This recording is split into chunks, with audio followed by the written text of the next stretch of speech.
Asia কাপের শিরোপা ধরে রাখার মিশন ছিল বাংলাদেশ অনূর্ধ্ব-১৯ দলের সামনে।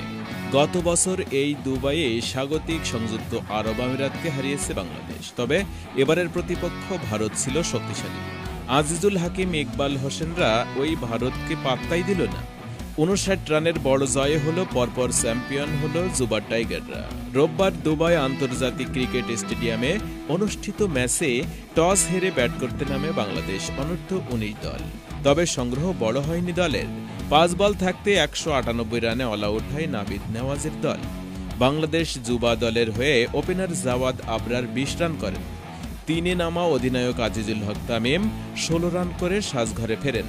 ৪-এ নামা মোহাম্মদ শিহাব জেমস খেলেন ৪০ রানের ইনিংস। ৫-এ নামা রিজান হোসেন সর্বোচ্চ ৪৭ রান করেন। উইকেট রক্ষক ফরিদ হাসান ৩৭ রান যোগ করেন। জবাবে ৩৫.২ ওভারে ১৩৯ রানে গুটিয়ে গেছে ভারতের অনূর্ধ্ব-১৯ দল। ৪৪ রানে তাদের ৩ উইকেট নিয়ে শুরুতে চাপে ফেলে দেয় বাংলাদেশ। সেখান থেকে ৪-এ নামা কার্তিকেয়া ও ৫-এ নামা অধিনায়ক মোহাম্মদ আমান জুটি গড়ার সম্ভাবনা জাগান।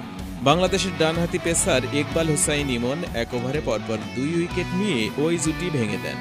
ভারত আর উঠে দাঁড়াতেই পারেনি। ৯২ রানে ৭ উইকেট হারানো দলটি শেষ পর্যন্ত ১৫০ রানের আগে ধসে গেছে। ভারতের হয়ে ৩-এ নামা আন্দ্রে সিদ্ধার্থ ২০ রান করেন। ৪-এ নেমে কার্তিকেয়া ২১ রান যোগ করেন। অধিনায়ক আমান খেলেন ২৬ রানের ইনিংস। শেষ দিকে হার্দিক রাজ ২৪ রান যোগ করেন। বাংলাদেশ যুবা দলের হয়ে ইকবাল হোসাইন ইমন ৭ ওভারে ২৪ রান দিয়ে ৩ উইকেট নেন। অধিনায়ক তামিম ১৪ বল করে মাত্র ৮ রান দিয়ে তুলে নেন ৩ উইকেট। শেষের ধস তিনিই নামান।